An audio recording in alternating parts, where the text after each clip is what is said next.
imagine if someone like The Rock said, I'm going to be a stay-at-home dad. I'm going to be the most macho stay-at-home dad kind of thing. I think we need more male role models like that. That is Mark Smithivas. I'm Amy Guth, and this is Unconventional, the podcast about people who are doing things very much their own way.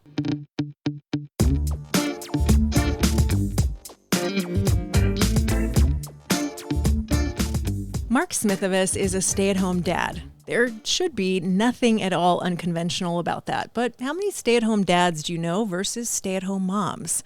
The truth is, in hetero relationships anyway, women are still far more likely to be stay-at-home parents than men.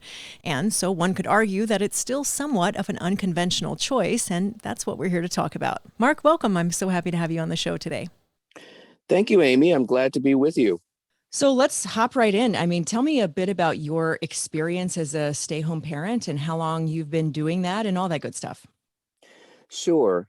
So back in 2003, I was working full-time at Northwestern University in the School of Education, and my first child was born. She is now 18 and a senior in high school. So I don't know if I could even remember everything that went on back then. But at the time, I enjoyed my job. I was working full time. I had a kid, and we did a lot of what people did when they have their first child, which is freak out and figure how are we going to keep this kid alive? So we did a lot of things. We are very much sort of hippie, crunchy parents, and we wanted to really be a part of our kids' lives. So we tried various things, a little bit of nanny care, some daycare, and it was okay. But I just had this feeling like, you only get one chance to watch your kids grow up. And so I think I had negotiated some time off where I could work from home one day a week. And that's when I kind of met some other men who were full-time stay-at-home dads. Because what are you doing when you have a kid? You're taking them out to the park. You're trying to get out, push the stroller. And I met these guys and it's like, oh, you guys do this full time? So that was the beginning of it. And then in 2006, when my daughter was 3, I decided to leave Northwestern and do this thing on a full-time basis. That's so interesting that running into other men helped you get your head around that, because I feel like what I have watched is I have observed male colleagues kind of take a lot of shit for even taking paternity leave. What was the reaction generally from men and women that you knew professionally when you made that decision? Well, it was maybe helpful to me in that my work colleagues at Northwestern were all women. And so I think they were sympathetic to the plight of parents. Maybe that environment too was more progressive in a way. But I remember even negotiating working from home one day a week was a little bit tense because, there's all this stuff about, well, what are you doing? Are you actually working at home or are you playing with your kid all day? And it's funny because here we are in 2022 with the pandemic and we're all working from home, more or less. Early in the pandemic, I remember somebody on Twitter when everybody really officially switched to working from home, she posted something like, some of us have been asking for this for decades and was told it wasn't possible. Look how possible and quickly it actually could happen. Like, look how possible it actually was. And I think a lot of men and women are realizing just how difficult it is to be at home.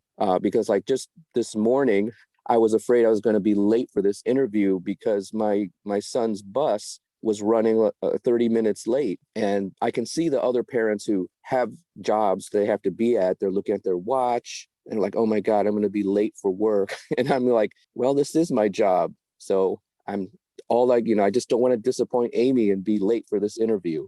Oh, well, gosh, Amy can always wait. So how, if at all, do you think that your view of stay-home parenting has changed? How do you feel about it now versus how did you feel about it when you first started out on that journey? Well, I think when I first started, we were an oddity, meaning the stay-at-home dad. I don't know if you remember, but there was a movie that came out in the 80s with Michael Keaton. It was Mr. called Miss Mom. Yes, Mr. Mom. Yeah. And that's kind of a pejorative term because it felt like, oh, here's like this guy who didn't know anything about raising a kid, and he's kind of klutzing around. And a lot of times we still get painted with that term, like, oh, you're a Mr. Mom. Now, I also take umbrage at it because it sort of denigrates women and their role. But I think, since those days, it's become more acceptable. But I still think we're an oddity because, men are tied to their careers, I think, as their sense of identity. I also am affected by it because I feel like I stepped away from a career path. And 15 years later, I'm trying to get back to full-time work, but I am struggling with how do you portray that on a resume that I took 15 years off? And is that going to be held against me? And this, is what women have had to deal with for many, many years. So it's in a lot of ways it's improved, but I think it's still much the same. Yeah. I think that like klutzy, incompetent male parent narrative is still we're still very attached to that. I mean, I think we can see that on many commercials for domestic products, right? We see like a klutzy man making a mess in the kitchen, and like I feel like there was maybe it was Stouffer's or something, like a frozen dinner. Like even, the message was basically like even dad could do it, and mom walks in with the briefcase, and it was like, I see what you're going for, trying to show us representation of gender roles being challenged, but you're still kind of perpetuating this idea that that women are more effective in the domestic sphere and men are more effective in the professional sphere. So, I mean, I think that's still so packed into our cultural thinking. What really needs to happen? I mean, other than, dismantling the patriarchy, which is a big task, but like, what are some maybe steps we could do that are within reach just within the next few years to try to normalize any parent being a stay-at-home parent? That's a great question.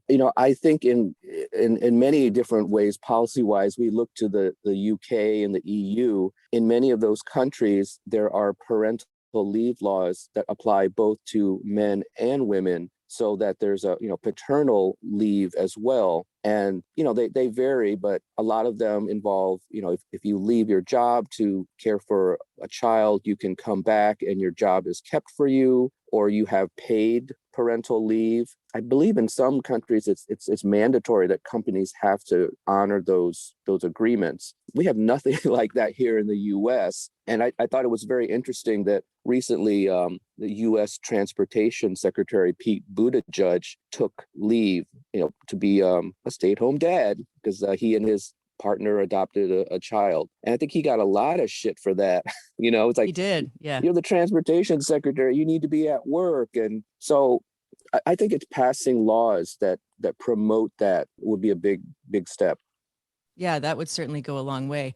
What about, interpersonally, the language that we use? Do you find does a phrase stick out to you that you hear all the time that kind of sticks in your craw that feels like it prevents progress?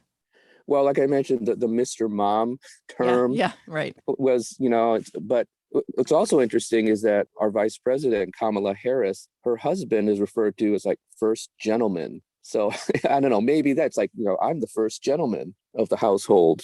Yeah, I mean, I watched that with great interest around the time of the inauguration because everybody seemed to be struggling with what to call Doug Emhoff and almost making jokes about how much they didn't know about what to call him. It was almost, people were like, or whatever we're going to call him. Like, well, no, let's decide. This is a thing. This is the modern era. Let's figure out what to call a male spouse of a leader. Let's figure that out. It seemed very frustrating to me that that everyone was kind of giggling about it in such a, kind of, oh, this is so fun and silly and what a novelty. Sad that it was a novelty, but nonetheless, I feel like we were treating it so trivially. Yeah, and I don't know too much about his background, but I believe he's also an accomplished attorney. He is, yeah. And so, there we're again, kind of struggling with what to call someone. But you know what? I feel like we see this a lot with when we have a celebrity couple where both people are of note in some way. Often one person will be referred to as like, and wife of so and so, even when they're kind of famous in their own right, or husband of so and so. I mean, I've definitely seen this in reference to Arizona Cardinals defensive end JJ Watt and his wife Kalia Ohai. I guess she changed her name to Watt, but she is a soccer star. She scored the winning goal in the final match of the 2012 Women's World Cup, and I still see her being referred to as JJ Watt's wife without any mention of her own career in sports. Let's back this even further up, though. And, you know, you made an unconventional choice in 2003 that felt right for you. Do you feel like that was for people who have known you your whole life, maybe for your family and longtime friends, did that feel like a really sharp turn, or were you a person who already was pretty open to unconventional thinking at that point? Well, I think I've been unconventional for most of my adult life. After graduating from college, rather than taking some corporate job, I became an entrepreneur, still am to this day. I was involved in the .com 1.0 back in 1998. So I think I've always taken the road less traveled, if you will. I ended up at Northwestern because of one of the .com crashes. So I think it fits with my brand of doing things differently. I mentioned earlier that I have this 15-year gap on my resume, but it's not like I was doing nothing or just sitting there watching Teletubbies all day and eating chips. Yeah, I did a lot of things. I volunteered in the community. I was head of the PTA, but unfortunately, people view things as like, well, what job did you have? Oh, yeah. And I think entrepreneurship freaks people out anyway. I mean, people have long looked at my life path and felt like, oh, are you just unfocused and you don't know what to do? I'm like, well, what are you talking about? I feel like our lives are so short. Why would we not do what we fully believe in and what we're fascinated by? And also, I feel like everything I do is really connected to story and showcasing important stories and challenging important narratives. It's just kind of platform agnostic for me. But I think people are very confused by any sort of entrepreneurship. How dare you not just do one thing? Yeah, I guess you could think of it. My kids are my entrepreneurial project.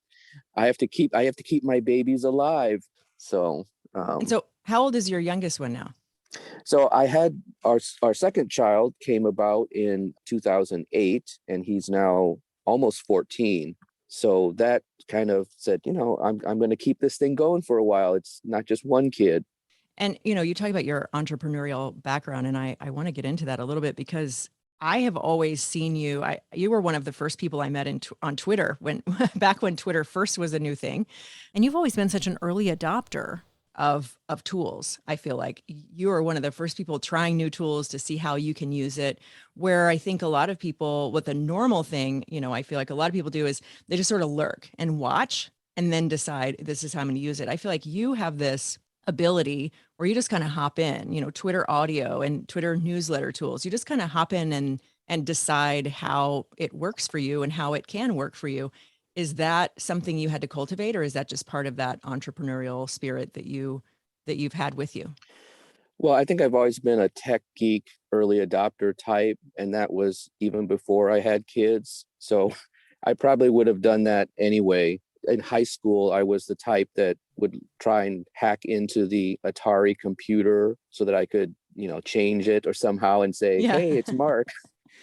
Yeah, I was the nerdy kid, the math and science kid. But to your themes of unconventional, I had sort of a break when I got to college, and I was an engineering major, but then sophomore year things kind of went awry, and I switched to becoming a psychology liberal arts major, much to the consternation of my dad. So he's like, "Oh, I don't. Why am I paying out of state tuition for you to be a psychology major? Come back, go in state." So that was maybe sort of the beginning of the unconventional path for me. That's interesting. What made you make that switch? Well, I think being a straight A student, it was a splash of cold water in the face when I almost flunked one of materials and metallurgical engineering. And I was like, I have no idea what is going on in this class. I think I was taking about 5 engineering classes, and just, it was just too much. But one of the engineering classes was about management theory and organizations. And I was fascinated by it. I was like, wow, it's people are a lot more complicated than equations. And that kind of like, I want to take more of these classes. Where can I find this? And so that led me to psychology, sociology, communications, all that liberal arts stuff.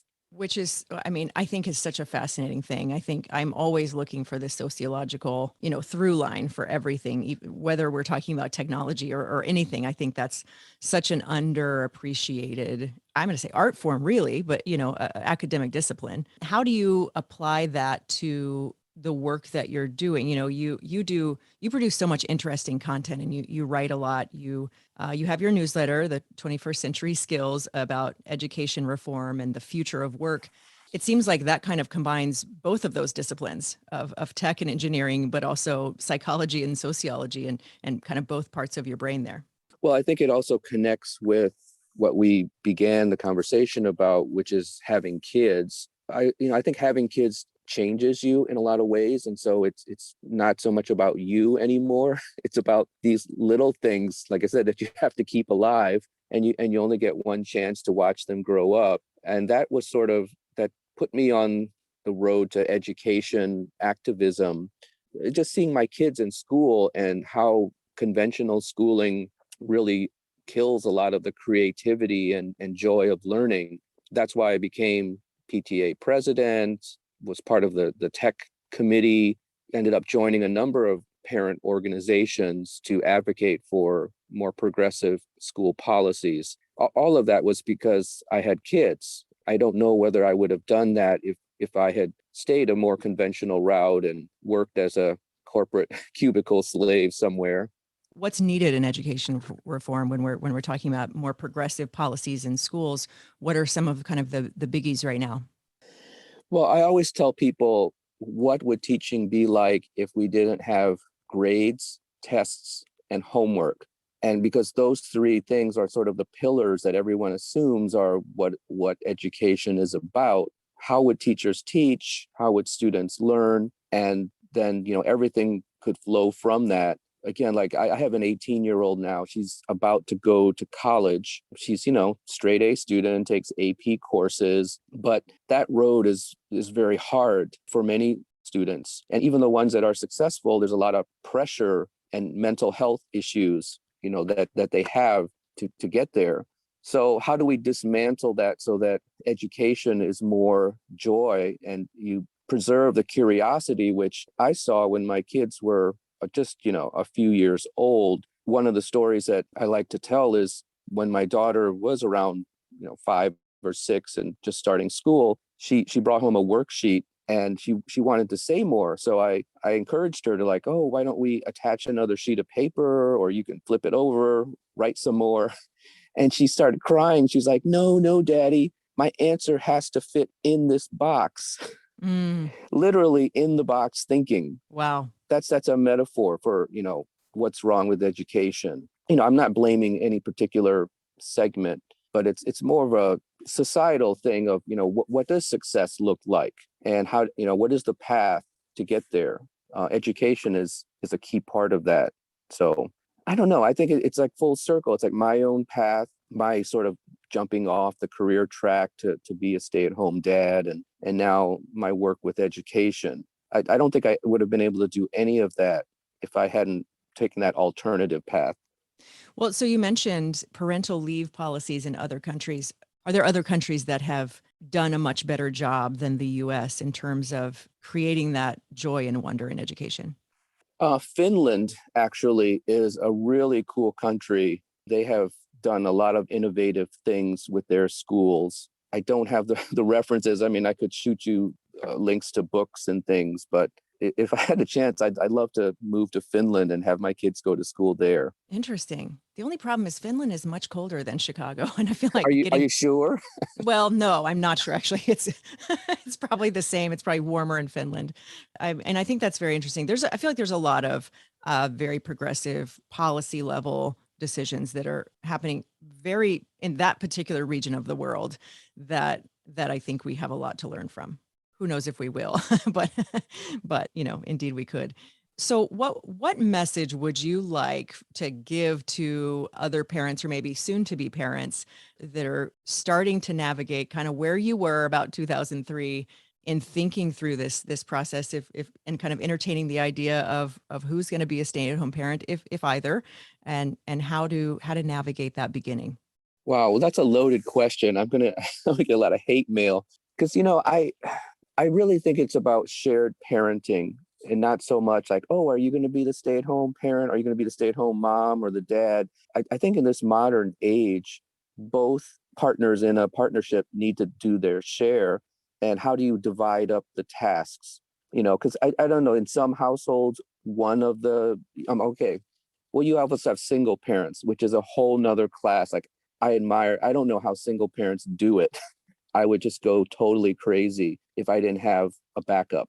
So if you have a two-parent household, figuring out, how you divide up the responsibilities with childcare, who's going to schlep the kid where, that's going to be, I joke about this, like on my tombstone, you're going to put, he schlepped his kids everywhere. So I don't know. I think it's just modern parenting is really hard, especially in an urban environment where you're trying to do the right thing and you need to get your kids in three different places, but you only have one car or you have no car, and juggling that with your job. So I don't know. I think it's like it's a larger discussion of as a culture. I mean, are we always like striving to achieve something? And parenting oftentimes is a collateral damage from that. I guess in very stark terms, what led me initially to becoming a full-time stay-at-home dad, in which many families also have to do the calculus, is the cost of childcare. And many families decide, look, for what we would pay for a full-time nanny or full-time daycare, that basically negates everything that I would earn in my job. So why don't I just quit my job and then I'll be the childcare? So, as a society here in the US, we've deprioritized the value of people who do childcare, but also we don't provide enough childcare. So, if people want to work, they can. They're not forced to make these hard decisions. I didn't think this was going to be a political talk, Amy, but But here we are. Oh, count on me to always make everything like the personal is political, indeed. Well, I think that's interesting though what you said. I mean, certainly I've seen a lot of people make an economic decision of like, you know what, childcare was eating my whole paycheck. It doesn't make sense. I'm going to stay home with them, or we're going to move to another place where childcare is more affordable. I think that economic place, but something you said really caught my ear, and that was thinking of parenting as an extension of this achievement culture, hustle culture, moving into parenting. yeah, because there's a lot of images that you have out there, especially on social media, of being like this perfect family where both the mom and dad work and make a lot of money, and they go on vacations, fabulous stuff, and the kids are all happy and they go to the top schools. And Johnny got a scholarship to Harvard, stuff like that. And I just don't know those families that paint that picture. Oftentimes there's a lot under the hood that you don't see. When The Simpsons first came out, I remember my dad saying, I hate this show because it makes families look so dysfunctional. And I was like, what in the hell do you think we are, guy? I was like, My show is Married with Children. right.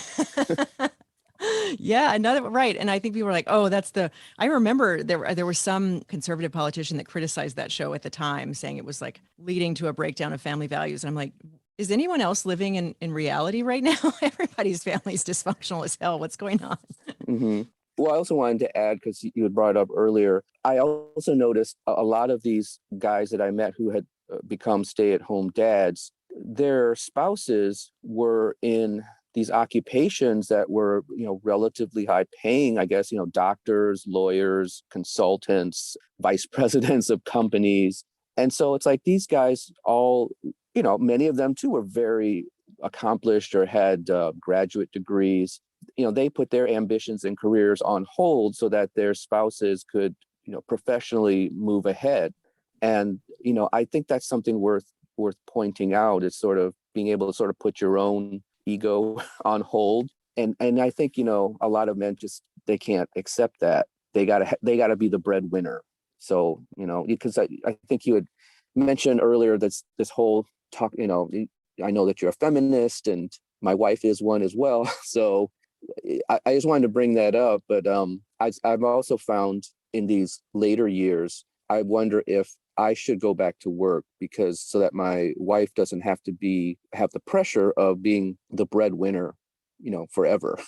I mean, I think that sort of putting the career on hold kind of conversation is a fascinating one and an important one because in so many, this is just anecdotal, people I've known in my own life, but I feel like in so many cases, it wasn't a discussion. It was kind of assumed that the woman would, in hetero couples anyway, like that the woman was just going to put that on hold. And, I know some younger women now thinking about starting families that are making pretty impactful career decisions so that they can step aside for a minute. I mean, there's some obviously maternity leave, there's biological reasons you're going to need to, step away if you give birth. But in terms of a long time or a long-term leave of absence from the workforce, what's frustrating to me is that it shouldn't be the kind of de facto decision that if anyone's going to stay home, that it's going to be a woman. And I feel like in so many cases, it's still, and that frustrates me for women, but that also frustrates me for men. I mean, that's the thing I always remind people about when we talk about patriarchy. Like patriarchy screws everybody, and the same thing that holds women back holds men back in different ways, and makes it unusual to be a stay-at-home dad, or puts pressure on men to be breadwinners, or puts pressure on men to not share feelings and things like that. So I think those kind of structures really screw us all, frankly. Yeah, and I mentioned about laws. My worry is even if in the US we had paternity leave, most men still wouldn't take advantage of it. I think I want to say like in the UK, there might be laws to that effect, but in Britain, men, they don't take paternity leave. And there's that whole culture. They don't want to be shamed or ridiculed for taking that option. I worry about that too. What do we need to do to change that? I mean, we can change laws, but to really enforce it culturally and normalize it culturally, what's that going to take? I don't know. I mean, I know that I have some stay-at-home dad friends that have been doing work to sort of rehabilitate the image, I guess, in media. Don't quote me on this because I don't think this is true, but like, imagine if someone like The Rock said, I'm going to be a stay-at-home dad. I'm going to be the most macho stay-at-home dad kind of thing. So we kind of need role models like that. And I think there are some of them out there. As you mentioned, there are men who might be spouses of celebrities or famous people like that. So maybe like the first gentleman, he can show that like, I don't mind. You can call me whatever you want. I'm going to be here with my daughters and stuff. So I think we need more male role models like that. Well, here's hoping. All right. Well, before we wrap, let's talk about your newsletter. Where can people find that and find more from you? Well, I live on Twitter, as you know. So if people just follow me on Twitter, you'll see a link to my newsletter and all the 10 other media projects I'm working on. And I'll put links to all those things in the show notes. Thanks so much, Mark. We'll talk again soon. Thanks, Amy.